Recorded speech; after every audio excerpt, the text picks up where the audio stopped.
कुछ छिपेगा नहीं, जो छिपेगा वो सब एक्सरे में दिखेगा। नमस्कार, मैं हूं मनोज्ञा लोईवाल। न्यूज की नई प्रयोगशाला में आपका स्वागत है, जिसका नाम है एक्सरे रिपोर्ट। आज हम एक्सरे निकालेंगे पाकिस्तान की उस हेकड़ी का जो वो भारत को दिखाता है।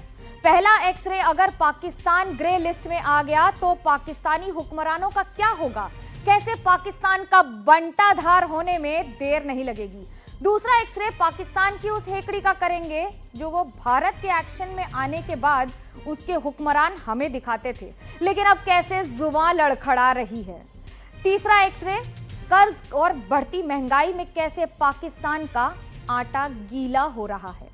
पुरानी कहावत है, मुंह में दांत नहीं, पेट में आंत नहीं। आसान भाषा में इसका मतलब है कि एक ऐसा व्यक्ति जिसके सोचने समझने की क्षमता सिफर हो, यानी कि शून्य हो। पाकिस्तान के हुक्मरान भी ऐसे ही हैं, खासकर मियां शरीफ और जनरल मुनीर। दोनों एटम बम की धौंस दिखाते रहते हैं, आए दिन भारत पर झूठा रौब जमाते हैं। इसी गुमान में चूर पाकिस्तान भारत पर हमले की भूल कर बैठा था, लेकिन 13 दिन में ही भारत ने पाकिस्तान की हेकड़ी तोड़ दी। भारत ने कूटनीतिक दांव से पाकिस्तान को जो पटकनी दी, उससे सीधी लात पाकिस्तान के पेट पर पड़ी। 13 दिन में पाकिस्तान में महंगाई की ऐसी सुनामी आई है कि 25 करोड़ आवाम मियां शरीफ को धिक्कार रही है। देखिए जरा, एटम बम वाले पाकिस्तान में महंगाई का कैसा तूफान आया है। जोर बारूद बन जाता है तो नतीजा क्या होता है। भारत से बैर बढ़ाकर बड़ा गुमान था मियां शहबाज शरीफ को, बड़ा अभिमान था कठपुतली वजीर को। पाकिस्तान की सलाहियत पर बड़ा अहंकार था जनरल असीम मुनीर को। 13 दिन में पाकिस्तान की हेकड़ी के बल निकल गए। पाकिस्तान भारत के हाथों बॉर्डर पर पिटा। हिंद की सेना ने पाकिस्तान के गुमान का पानी उतारा। भारत ने ऐसी धुलाई की कि पाकिस्तान में रिकॉर्ड तोड़ महंगाई आई। भूख से बेहाल आवाम अब नकारा हुक्मरानों का मरसिया पड़ रही है। सारे आवाम ऐसे परेशान है भाई, हम खाली नहीं है, सारे आवाम से पूछ लो, सारे ऐसे परेशान है। अच्छा, हमारा अपना रोटी पूरा नहीं होते, 8-9 हम क्या करेगा, अपना किराया देगा, को नहीं बिल देगा, घर बेचेगा पैसे। पाकिस्तानी अवाम पर रहम करें, इस कौम पर रहम करें और जो हकीकत है उसको करें। रत्ती भर गैरत हो तो चुल्लू भर पानी में डूब मरे पाकिस्तान के हुक्मरान। रत्ती भर शर्म हो तो आतंक की खाद पानी छोड़कर आवाम के जख्मों पर राहत का मरहम लगाएं, क्योंकि पाकिस्तान में खून सस्ता है और आटा महंगा है।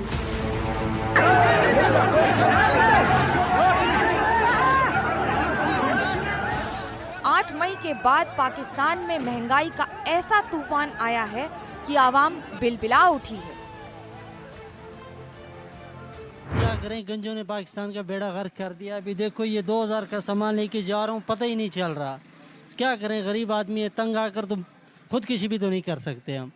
खुदकुशी इस्लाम में हराम है, वो भी हराम कर दिया इस्लाम ने, और इन लोगों ने जीना हराम कर दिया। अब क्या कर सकते हैं, पाकिस्तान में ना तो खुदकुशी हराम है और जीना इन्होंने हराम कर दिया है। अब क्या कर सकते हैं। आवाम भूख से बेहाल है। महंगा आटा, महंगी रोटी, महंगा घी आवाम का जमकर तेल निकाल रहा है। और पाकिस्तान के जनरल, पाकिस्तान के वजीर आला जश्न में डूबे हैं। झूठे गुमान में चूर हैं, झूठी जीत का जश्न मना रहे हैं। उधर महंगाई की चक्की में पिसती आवाम हुक्मरानों को ही धिक्कार रही है। गुजारिश है ना कि आएगी कि गरीब आवाम से कोई रिलीफ दिता जाए, उन्होंने कोई आटा घ्यो चीनी कोई सस्ता किया जाए। जड़ियाँ चीज़ां अज मैं 9 बजे की खबर मैं पढ़ के आया, हुणे सुन के आया मैं जियो न्यूज़ के उत्ते। यकीन करो उन्होंने कहा जी पाकिस्तान पतन के पथ पर फर्राटा भर रहा है। जनरल और हुक्मरान मस्त हैं और आवाम महंगाई से त्रस्त है।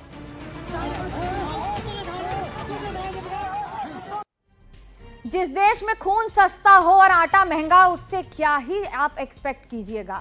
जिस मुल्क में रोटी मयसर नहीं है, वहां मियां शरीफ 2800 रुपए किलो घी बेच रहे हैं। भारत से बैर पाकिस्तान को कितना महंगा पड़ रहा है। अब मैं पाकिस्तान में आए महंगाई के तूफान का एक्सरे करूंगी। भारत के मुकाबले पाकिस्तान में महंगाई मीटर कितना हाई है, ये भी बताऊंगी। महंगाई पर आई एक्सरे रिपोर्ट मियां शरीफ को तो जरूर देखनी चाहिए, क्योंकि एसी वाले कमरे में उन्हें पाकिस्तान की भूख का एहसास होता ही नहीं होगा। भारत में 1 किलो आटे की कीमत 40 रुपए है, जबकि पाकिस्तान में 1 किलो आटा 120 रुपए में मिल रहा है। भारत में दूध 69 रुपए लीटर है, जबकि पाकिस्तान की आवाम को मियां शरीफ 150 रुपए प्रति लीटर दूध बेच रहे हैं। सरसों का तेल भारत में करीब 169 रुपए है प्रति लीटर, और इसके हिसाब से मियां शरीफ ने तो हद कर दी है। पाकिस्तान को 500 रुपए प्रति लीटर सरसों का तेल बेच रहे हैं। तेल लग गया होगा वहां की आवाम का। भारत में घी 1200 रुपए किलो बिक रहा है, जबकि पाकिस्तान में घी 2800 रुपए किलो बिक रहा है, यहां से दुगने से भी ज्यादा।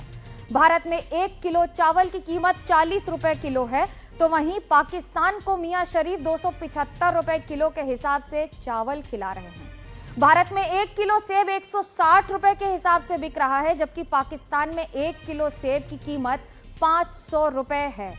ऐसे ही नहीं जनता लाल हो रही है। भारत में 1 अंडा 6 रुपए में मिल रहा है, जबकि पाकिस्तान की गरीब आवाम को 30 रुपए में 1 अंडा मिल रहा है। भारत में चना दाल करीब 98 रुपए किलो है, पाकिस्तान में चना दाल 380 रुपए किलो के हिसाब से बिक रही है। कल्पना कीजिए महंगाई मीटर पाकिस्तान में और कितना हाई हो सकता है। हमने एक्सपर्ट से पूछा, देश के जाने माने इकोनॉमिस्ट अमन चुग क्या कहते हैं, आपको ये जरूर सुनना चाहिए। जो मोदी साहब ने जिस तरीके से स्ट्राइक करी है या ऑपरेशन का नाम दिया है, फुल फ्लेज्ड गुजराती दिमाग के नाते वो वॉर में नहीं जाएंगे, वो चाणक्य नीति को इस तरफ यूज करेंगे, एंड वही यूज कर रहे हैं। आप देखो, जितना उनको ब्लो देना था सर्जिकली वो भी दिया, फिर बाद में एक तरह से लिमिटेड स्ट्राइक्स जो करनी थी, उनके सारे रनवे, सारे एयरपोर्ट्स जहां से टेक ऑफ हो सकता था वो सब स्ट्राइक किया। एंड कहीं ना कहीं ये भी खबर आती है कि जहां पे F-16 पार्क्ड थे पाकिस्तान के, वहां पे भी मस्ट स्ट्राइक किया। एंड कहीं ना कहीं वो सारा डिफेंस सिस्टम, चाहे यूएस का था, चाइना का था, या जो भी उनके अपने हथियार थे जो कि उनको टर्की या चाइना से मिल रखे थे, वो सब निस्तो नाबूद कर दिए।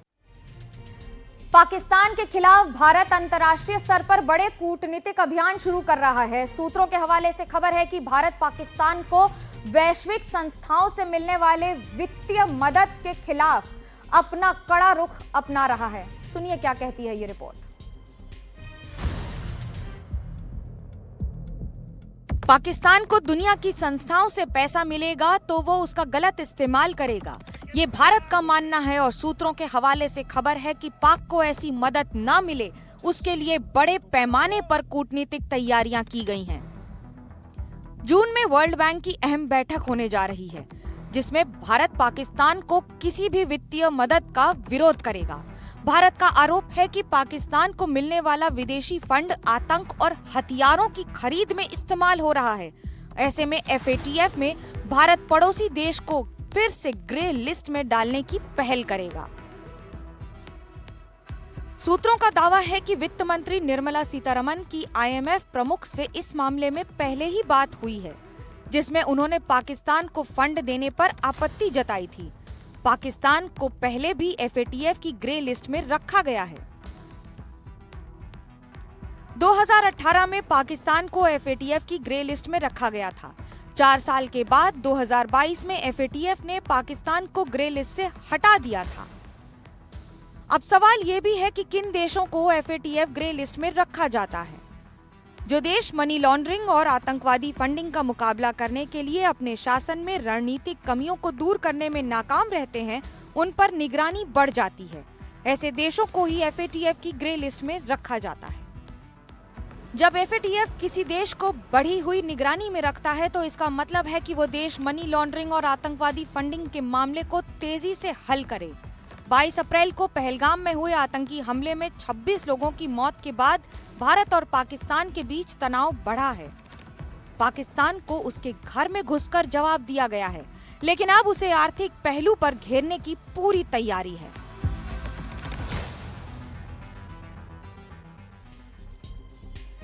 सबसे पहले आपको FATF का मतलब बताते हैं। इसे फाइनेंशियल एक्शन टास्क फोर्स कहते हैं, अंतर्राष्ट्रीय संस्था है और पूरे विश्व में सभी देशों को मॉनिटर करती है। लेकिन क्या आपको पता है कि अगर पाकिस्तान इसकी ग्रे लिस्ट में आ गया तो उसकी बर्बादी कई गुना ज्यादा बढ़ जाएगी। अब आपको बताते हैं कि पाकिस्तान के ग्रे लिस्ट में आने के मायने क्या हैं।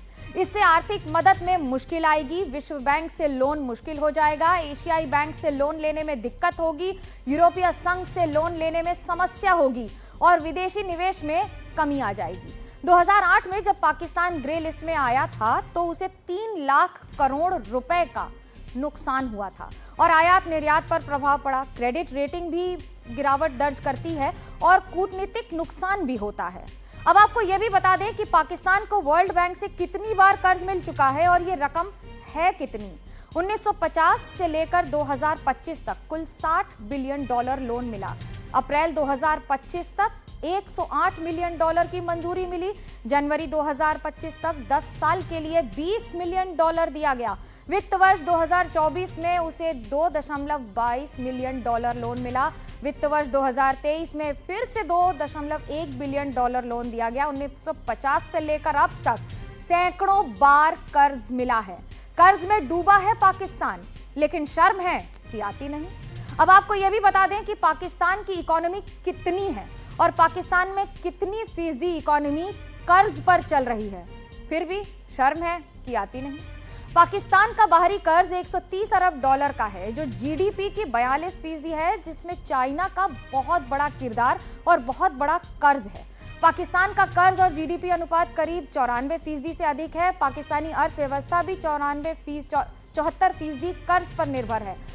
2024 में यहाँ की गरीबी दर 40 के आसपास थी, तो वहीं दूसरी ओर 2023 में गरीबी दर करीब 40% थी। अब आप कल्पना कीजिए कि जिस देश की अर्थव्यवस्था डूबती चली जा रही है, लेकिन शर्म है कि आती नहीं। अब तक आपने पाकिस्तान की बर्बादी का हाल और जान लिया होगा। अभी जब ये हाल है तो सोचिए अगर ग्रे लिस्ट में आ गया तो पाकिस्तान का क्या होगा। पाकिस्तान को पैसा नहीं मिला तो क्या होगा। पहले ही वहां आटा दाल का भाव आसमान पर है, हर साल गरीबी का स्तर बढ़ रहा है, जाहिर है आगे और बढ़ेगा। इस पर एक्सपर्ट क्या कहते हैं, ये भी सुनिए। FATF की जो लिस्ट है ना, इसमें 2 कैटेगरीज बनती हैं। एक ग्रे कैटेगरी होती है जिसको हम ग्रे लिस्ट बोलते हैं, एक ब्लैक लिस्ट होती है। अब इसमें क्या है कि ग्रे लिस्ट या ब्लैक लिस्ट में पाकिस्तान अगर आ जाता है तो उसके कारण जो इंटरनेशनल मॉनेटरी फंड है या जो वर्ल्ड बैंक है वो उसको एक तरह से जैसे जो ग्रांट्स देते हैं, जैसे अभी रिसेंटली भी $1 to $2 बिलियन की ग्रांट दी गई है, वो नहीं दे पाएंगे।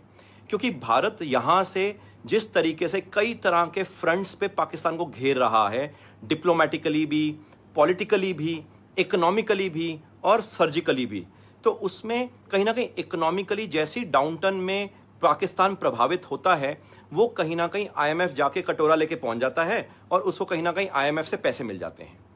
इसको रोकने के लिए भारत चाहता है कि कहीं ना कहीं FATF ग्रे लिस्ट में आ जाए, जो कि पहले भी पाकिस्तान आया था। FATF की ग्रे लिस्ट से जैसे ही वो अगर वो ब्लैक लिस्ट हो जाता है तो ऑब्वियसली भारत के लिए बहुत बड़ा फायदा होगा।